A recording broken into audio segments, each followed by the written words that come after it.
find people and ask that one question. What is one issue that you think the school board should focus on? WFD has been working with Reynolds for a while. They had like an after-school program for like the Radio 101. When I came into WFDD in 2017, they would turn that after-school into an actual like class, like 4-credit class that the kids could not only like do the stories but also get credit for the work that they're doing. I'm just going to see what students at Reynolds and teachers, some teachers, and even administration, what they think. And we actually grew the class from like, I think we had 3 or 4 kids that first year, like till now where we have like 20 kids. What is one thing that you think the school board should focus on, one issue? You will have a lot of public radio stations out there who have a type of like youth program and stuff like that, but the way that this works in the sense of like it's an actual class inside of school where the kids get credit for, and then those stories do go on air. I actually have not seen any other public station in the country like that doing that, so it is a pretty unique program, honestly. So right now I'm just reading through our interview and taking all the parts that are important and putting it into a script. The goal is just to create a platform for them to have a space to have conversations that maybe they wouldn't otherwise have. I like that he gives us the chance to pick our own topics to discuss and write on and everything.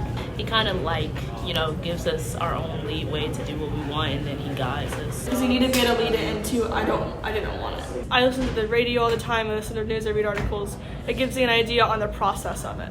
The stories that the kids did, for example, last year, they won a ton of awards. They won like a regional Mero Award, which is one of like the most prestigious like awards. Here Now, which is a national show, picked up one of those stories. So that means that a story that was produced here at Reynolds High School got heard by over like 5 million people like in the country. So that's the type of like recognition I think that it's actually hard for them to understand what that means, right? But then I feel like as they grow older, then they realize, wait, I had a story that aired like on a national show, which I went to school at Chapel Hill for journalism. I never had a story that was like picked up by a national show, right? So that means something. This has been a really cool class, and I think that it's really helped us, look out into issues that are going on around us. Yeah, it's been a good experience.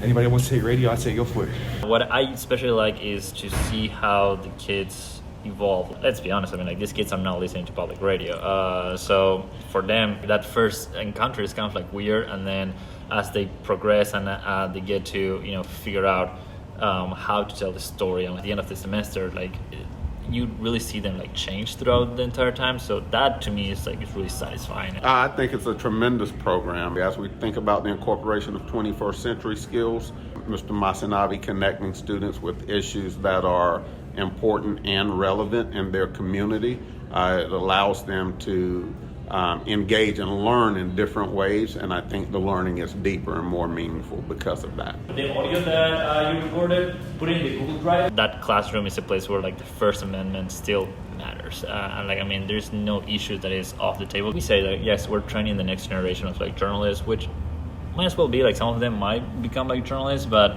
even if they're not, they are still doing stuff that they're going to be using no matter where they end up.